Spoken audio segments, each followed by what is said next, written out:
You're still watching the City of Lagos TV show on TV Nigeria. Welcome to another interesting episode of Lagos Agencies in Focus. This is a platform where we zero in on very strategic agencies in Lagos State. But the organization we are in right now, it's actually much bigger than an agency. This is an academy. And we're talking about the LATEEF JAKANDE Leadership Academy. This is one of the pet project of the Lagos State Governor, Mr. Babajide Sanwo-Olu. And to a large extent, this is one academy that is beginning to change the dynamics of leadership in Lagos. And of course, when you talk about leadership, we're talking about the ability to influence and to guide. And most importantly, it is also a very fundamental aspect of governance. If you get leadership right, you've got everything right. And so today we're going to be speaking with the Executive Secretary of the LATEEF JAKANDE Leadership Academy. She is Aisha Agbaje Okunade. You're welcome, madam. Thank you for having me. It's a pleasure to have you. Likewise. Thank you very much. Managing an academy of this nature, I think it's quite important we get to know you better. Maybe you can give us a very brief but precise profile of your personality and your professional background. I'm Aisha Agbaje Okunade. I have a background in law, Masters in International Relations and Democratic Politics. I'm married to an amazing man. I was, prior to being in this role, I've been in public service for about 6-7 years. I worked in Kaduna State, so I actually joined Kaduna State through a fellowship as well. And then I was special assistant to Malam Nasir Rufai. And then I transferred to Lagos, and I was senior special assistant to Governor Babajide Sanwo-Olu on development partnerships before obviously coming into this role as executive secretary. Prior to being in public service, I worked in a lot of the third sector, which is a development sector, which is NGO, so we call it the third sector.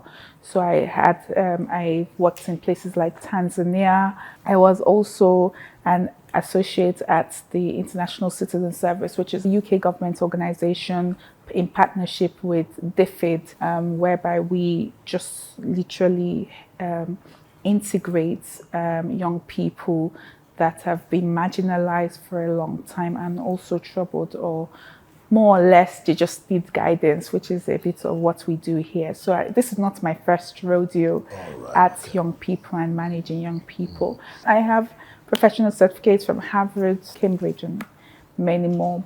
What informed the establishment of this academy?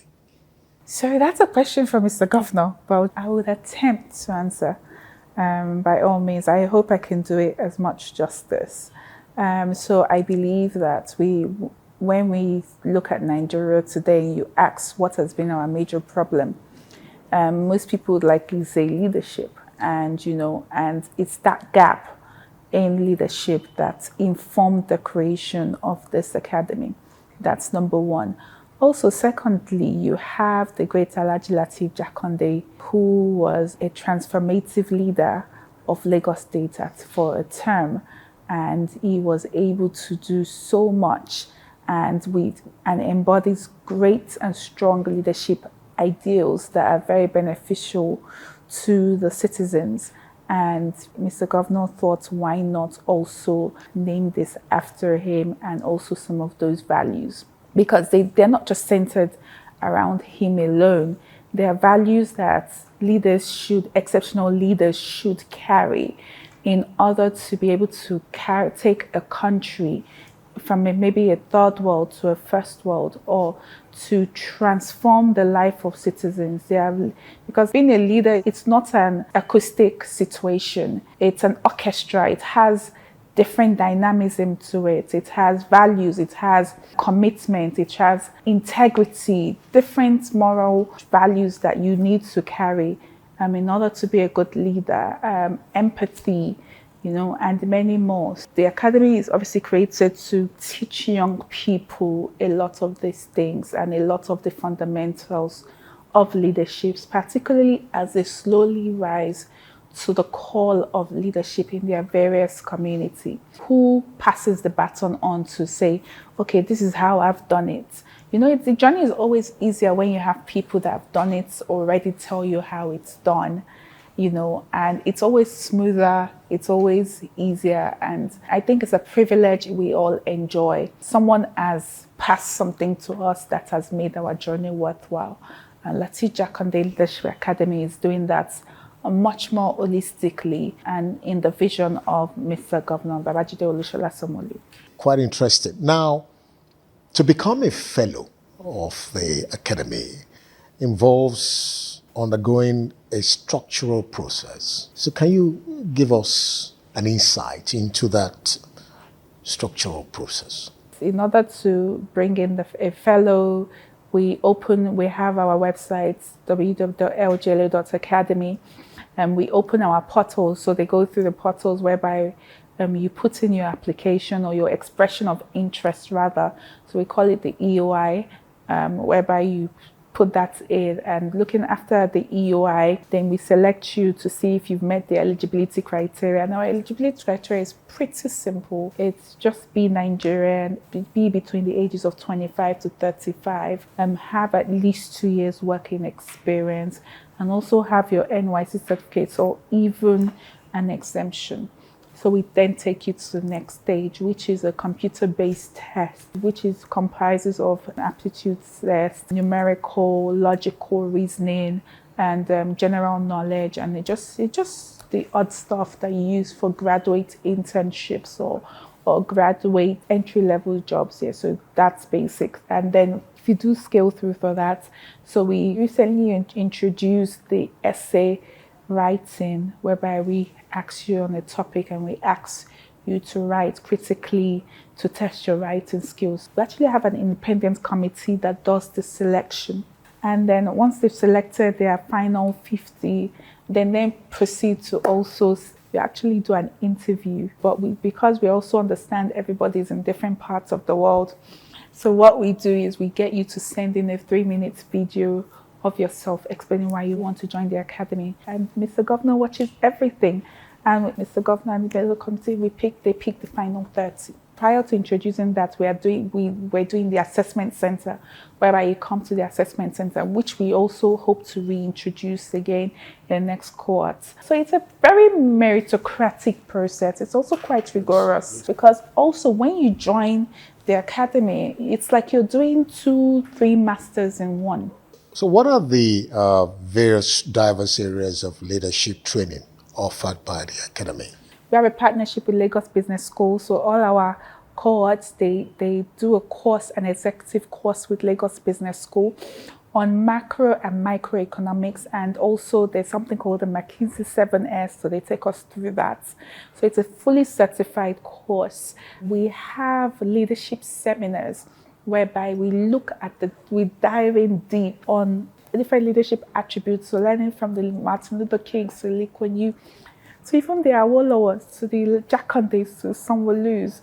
You learn about their leadership traits, their leadership skills. Even the Bible talks about leadership. So you read the story of Bathsheba and many more, and all of that, and you come to an understanding of who you are as a leader. We have a partner for that, which is the African Leadership Initiative for West Africa. So the curriculum is brought up from the Aspen Institute in the US. So our fellows do the entire curriculum. And it's such an exclusive thing, because even, for instance, the African Leadership Initiative for West Africa, they don't accept applications. They nominate people to join for that leadership course. So it's pretty exclusive. We also take many leadership courses on the wellness of our fellows. So they go through a wellness exercise on breathing exercise, because as a leader, your mental health also matters. Because when you're responsible for others, you must have the ability to be above your own problems. And we collaborate with the Happiness Center. They also go through a fireside chat. So whereby we have renowned leaders from all over the world come to speak with them, to share their own leadership journey. So we've had the likes of Ige Mokwede, who is an exceptional partner of ours. We've had Dele Olajede, the first African Pulitzer Prize winner. I'm sure you would know how big the Pulitzer Prize is. It's like a Nobel Peace Prize. We've had moderators that work with them are like Dr. Mobala Johnson, Governor Sanwo-Olu, Dr. Obafemi Hamzat, even Miss Bola Adeshola, and many more. Just come. Akim Bello Osage recently came over. Mr. Akim Bello Osage. Imagine just sitting in the room with them. There's usually this comedy about either you pick dinner with Jay-Z or 500,000. Getting those experience. How did you do it differently? What's made you excel? What's made you successful? What's made you stand out? Those are the conversations that they have in those rooms. How did you get these personalities involved? Because this is more like getting the best. Oh yeah, by all means. Guess what? The one thing I've realized is ultimately we're all human and we all wish to have a better situation. So when people do have the opportunity to give back, and I'm thanking these exceptional people because they have the opportunity to give back, they do. And considering that they have so many things that they are doing with their time, but they still do. So how do we get them involved? Aside from, Mr. Governor's power, pulling them in, but also I think it's the heart that they have towards understanding that it's important to give back. It's important to be part of something of value. And I'm glad that they see the value in the academy. That's how they come about. So tell us, what's the core vision and your mission, really? It's to groom the next generation of young leaders to build a just society. All right, thank you very much. Well, in case you just joined us, we've been speaking with the Executive Secretary of the LATEEF JAKANDE Leadership Academy, Aisha Agbaje Okwade. It's been quite interesting. Of course, so far, we have, to a large extent, been able to ascertain the roadmap and the ideal intention of the Academy to build a better society. Let's look at certain aspects of your process here, the work experience, the fellowship network, and the capstone experience. Can you give us, some detail? Yeah, sure. We have 4 components. Those 4 core areas are for the fellowship. But we've managed to also create other things outside the fellowship: networking, leadership, work experience, and also capstone. When the fellows join us, part of their course for the 1 year is to shadow the MDAs, ministry, departments, and agencies, for the purpose of seeing how they do things, seeing how they plug that ministry into the Greater Lagos agenda. So when the fellows go into these MDAs, they shadow the commissioner or they shadow the leader or even the PAMSEC, and they work through that. So they are preparing to be commissioners one day or even governors. So why not see how those decision-making processes are happening? Because you get a better insight into the entire process, into everything, from the start to the end. So that's the work experience aspect. The leadership aspect of it is the leadership seminars that I've spoken about, the fireside chats. We do stuff called the brown bag. And then you have the capstones. Because we've poured into our fellows, we also believe that the first act of leadership is selflessness, being able to pour into others. So they go out, fundraise for a particular project of their choice, and they put that project together and they work on that project together. And that project must impact the community. So our last cohort, they innovated an entire Premier Healthcare Center. That's Isheri Premier Healthcare Center, and they digitalized it. They included solar powers and many more. And the second team also created something called Eco Laws, whereby they explain the Lagos laws for the layman to understand. And the fourth one is the alumni network, obviously, which is coming together of all the alumni, the cohorts, and everybody being each other's accountability partners as they rise up the leadership scale. So because it's important to have accountability partners. Accountability partners keep you in check. They also stop you from going down that slippery slope. So that's those areas for the fellowship. But in the academy, we also do other things like planning the next Lagos Leadership Summit, where the last one we did was called Leadership and Nigeria's Future. I had over 5,000 people, whether attendance physically and virtually, young people. We had Governor Fashola at that event. We had Dr. Jumoke Otedola, who is currently the minister in the Federal Republic of Nigeria. We had Minister Ayo Wisdom. We had so many people just come in to take part and, to speak to young people, to allow it to resonate. Even Governor Sanwo-Olu was right there, present all through. So that's another program that we do. There was something that still sticks with me that Governor Fashola had said. In trying to get young people to understand that perseverance is important, he said it's always sweeter after adversity. To run a strategic, unique leadership community of this nature actually requires a dynamic workforce. So how would you describe your team? They're a very young, dynamic team. Even the civil servants that work with us. Is there any human capacity training programs? Oh, yeah. So as much as we do it with our fellows, our staff also go through the same thing. So we had the mental resilience class with the fellows recently.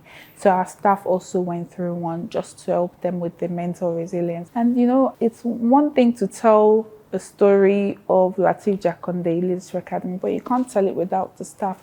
I think they're really the NG room with everything. They've just been amazing.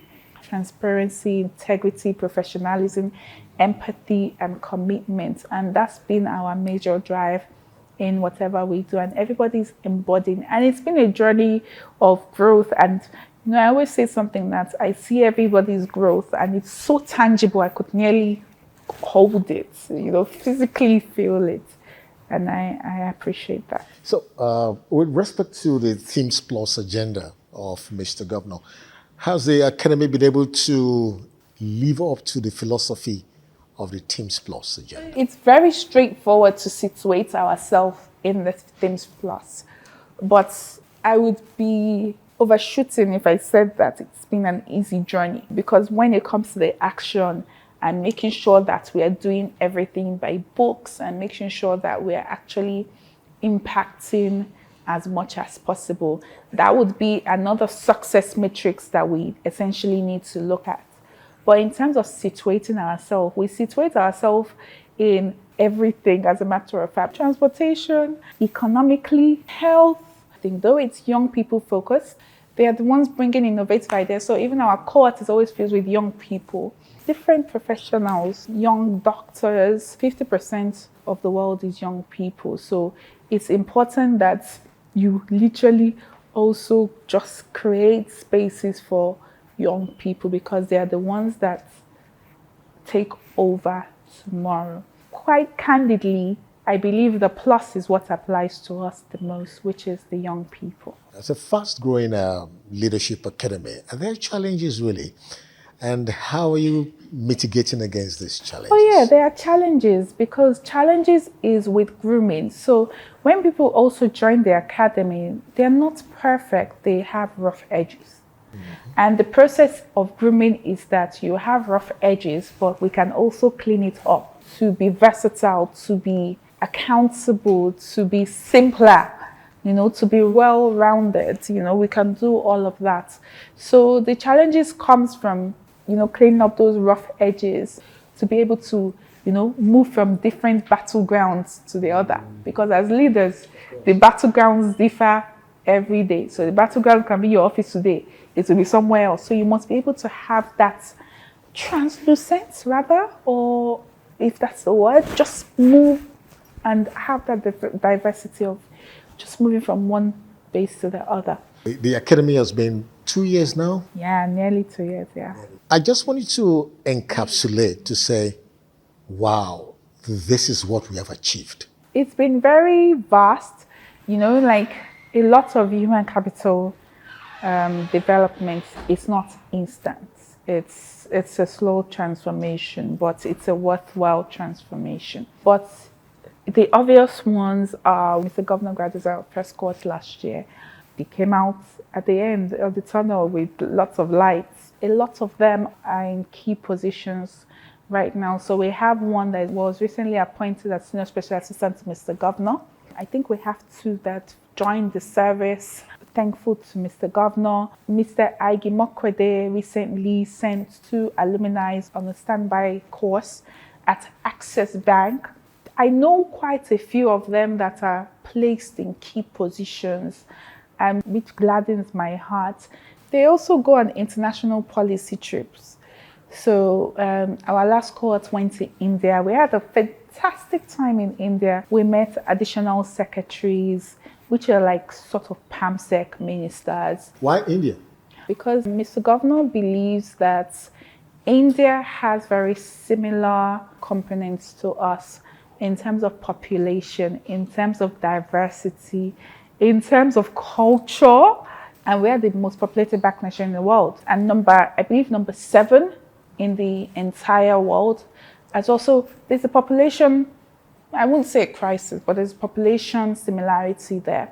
Very hospitable people, so are we. So it was important to look at the policies they've adopted, to situate the people or bring them out of poverty, and how Nigeria can adopt the same. They've also created an alumni advisory council whereby they carry on projects.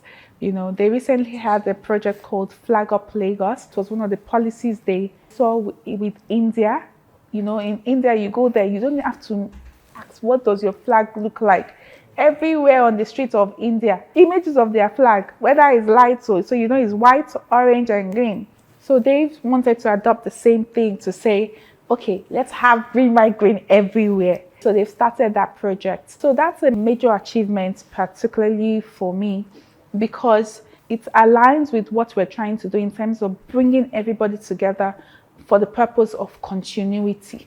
We also have new programs that we're starting, particularly a mentorship program as well. So there's been some major highlights, and we have another international policy trip coming up. It's not stopping, it's just moving, and it's moving. Aisha Agbaje Okwade, the Executive Secretary of the LATEEF JAKANDE Leadership Academy.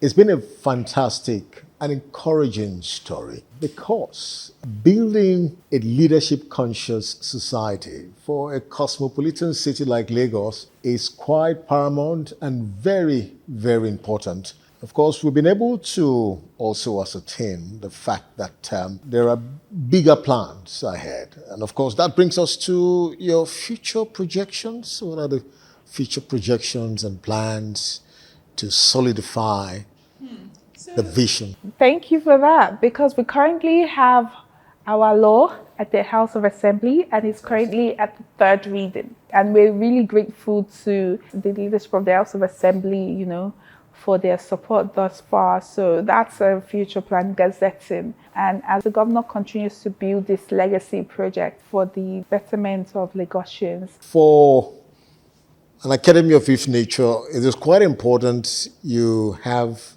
some level of result-oriented synergy, with ministries, agencies, and other MDAs. So what is the partnership level? I'm so grateful for their collaborations and their open door. So many commissioners, permanent secretary, the head of service, he carries it on his head, He's such an inspiring leader, absolutely inspiring. The PS of the Public Service Office, every MDA has literally just embraced us. And it's so key, because those embraces are vivid in our fellows' journey. The collaboration is a work in progress. We're not there yet, but it's been effective. I could not have a lot of these success metrics without them. And I think I mentioned brown bags. We do brown bags with them. with these MDs where we sit down with them and we discuss and we break out sessions and all that.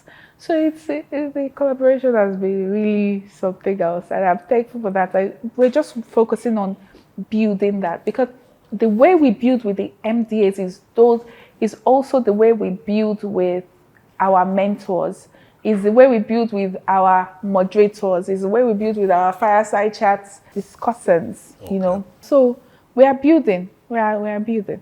Quite interesting. On a final note, what's your word of encouragement and assurance to your stakeholders, to your partners, to the graduates, and of course, prospective academy students? Ultimately, we are building. We're trying to build a consensus amongst everyone. And the stakeholders you've mentioned, we want to continue thanking them and being grateful for that perspective or that notion, because it's very hard to find.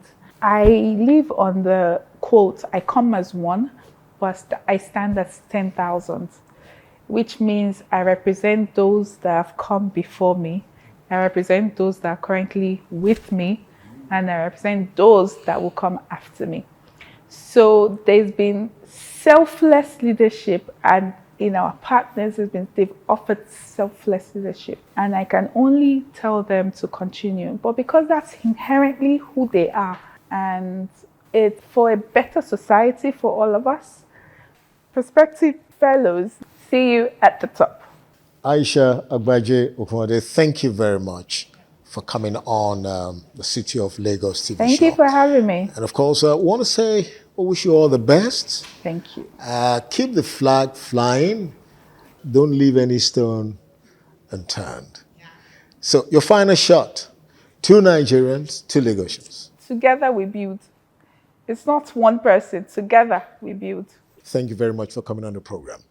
It's been a wonderful time speaking with Aisha Agbaje Okunade, who is the Executive Secretary of the LATEEF JAKANDE Leadership Academy. It's been quite expository and well informing. I mean, getting to know that the Academy is waxing stronger by the day. The City of Lagos TV show will continue in a moment. We'll be right back.